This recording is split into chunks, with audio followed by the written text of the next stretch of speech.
This video is sponsored by Manscaped.com. Manscaped is the only men's brand dedicated to below-the-waist grooming and hygiene. The Lawnmower 3.0 trimmer features a cutting-edge ceramic blade to prevent manscaping accidents and help keep you clean and fresh down there. So don't wait.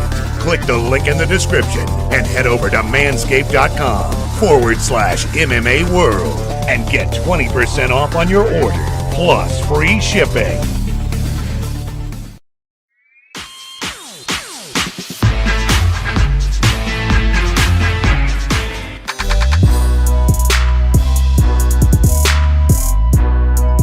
You know, for all the attributes that Usman has, his chin is probably his best one. This guy's got a chin from hell.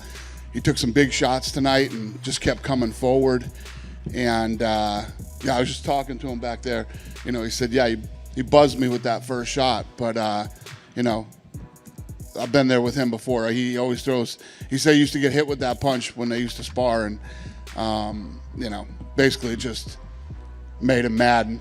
He said, I'm going to finish him. So, the kid's the real deal, man. He breaks GSP's consecutive win streak record tonight. And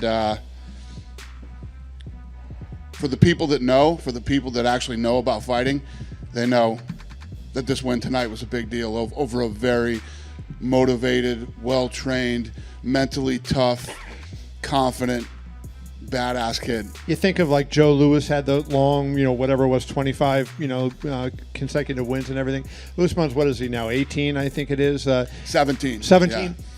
How long is it realistic with the kind of guys he's going to be facing, in your opinion, to go? Do you think he could get to 20 consecutive wins? That's why I was talking the other day during all the press, and I was saying, people kept asking, when do you think, is he going to be a breakout star? Is he going to do this? Is he going to do that? I said, what's going to happen is, if you look at all the guys that are lined up that he has to fight next, and he keeps doing what he's doing, we're all going to pop our heads up one day and start talking GOAT.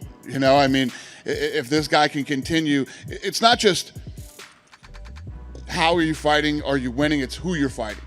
And this guy has nothing but straight killers in that division that he has to get through, and possibly twice, some of them. Obviously, we haven't seen the reaction play out just yet, but do you think it's safe to say that Usman is probably one of the most underrated fighters on the roster?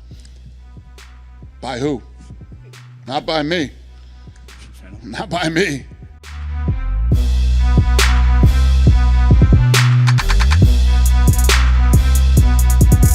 Afterwards, after you get the stoppage, you walk around, you're saying, put some respect on my name.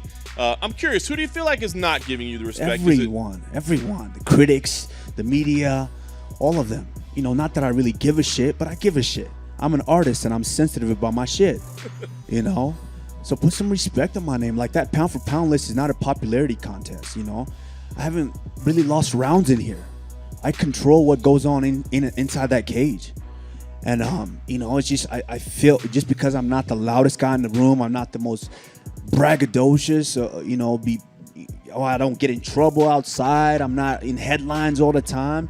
I feel like they kind of, let's be honest, they kind of disrespect me in a sense, That pound for pound list is not a popularity contest. I need to move up on that list.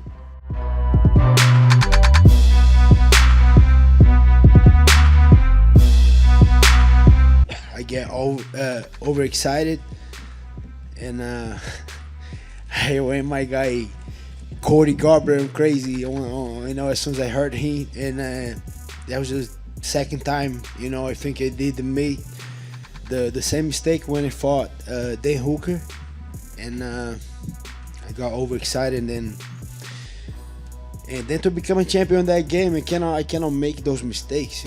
I got very excited because I heard him very hard, and I saw he was hurt, and I kind of start loading up so much. So the key for me was just keep doing what I'm doing. Stay light on my feet. I knock him down, so he's gonna get back up. Just keep working. Then I believe my speed is different for that division. I believe I'm very quick, and takedowns, I think I didn't get a couple good shots. I could do better, and he was disciplined. I think it was both. Me, I was overexcited, and then he kept discipline. That was the thing that happened.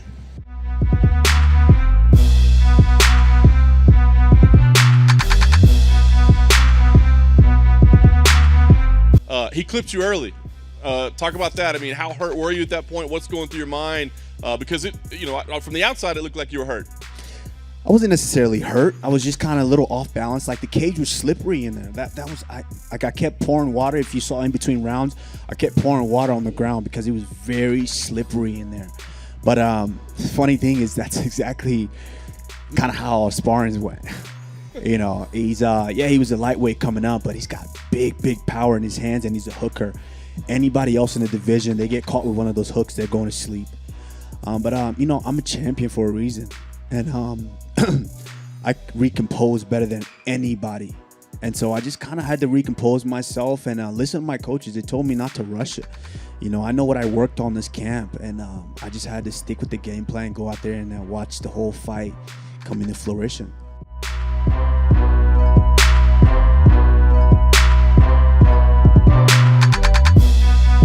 Would you consider doing that rematch ahead of either Covington or Edwards, or does that not make sense? Obviously, from a star perspective, it would seem to make sense.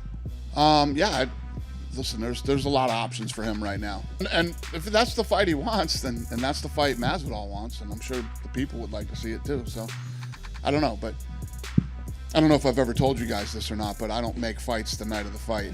But wasn't aware of that. I'll note that moving forward. All right, so you guys are aware. Jorge Masvidal's management just tweeted out, "Tough, let's do it" with Kamaru Usman. Do you like that? Kamaru Usman, Jorge Masvidal, the Ultimate Fighter this summer. Look at these guys making deals on Twitter. I don't know. I don't know what we're gonna do, but we'll see.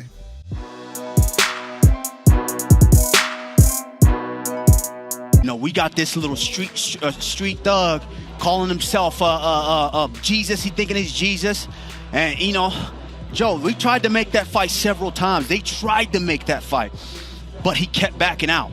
The only reason this man took the fight is because it was on 6 days' notice, and he had a built-in excuse. And he's still running his mouth, talking about he broke my nose and stepping in on 6 days. Give you 3 weeks, he's gonna do something. Guess what? It's not done. I'll give you a whole training camp. I guarantee you won't sign on that dotted line, because this time I'm gonna finish your ass.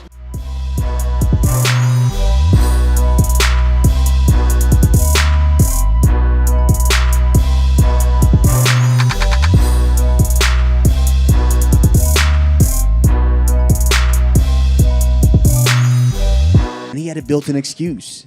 He's like, I took the fight on 6 days notice. Give me 3 weeks and I'll see what I'll do. I'll give you a whole training camp.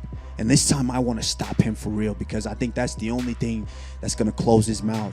He's pretending, walking around here like he's Jesus or something. Well, I'm going to put him in the coffin this time. For what it's worth, I know you said you doubt his interest in the fight. His management, Absolutely not. His management are online saying they do want the fight, and they would like you guys to coach the Ultimate Fighter against each other. Any interest? He don't want that fight. He don't want that fight.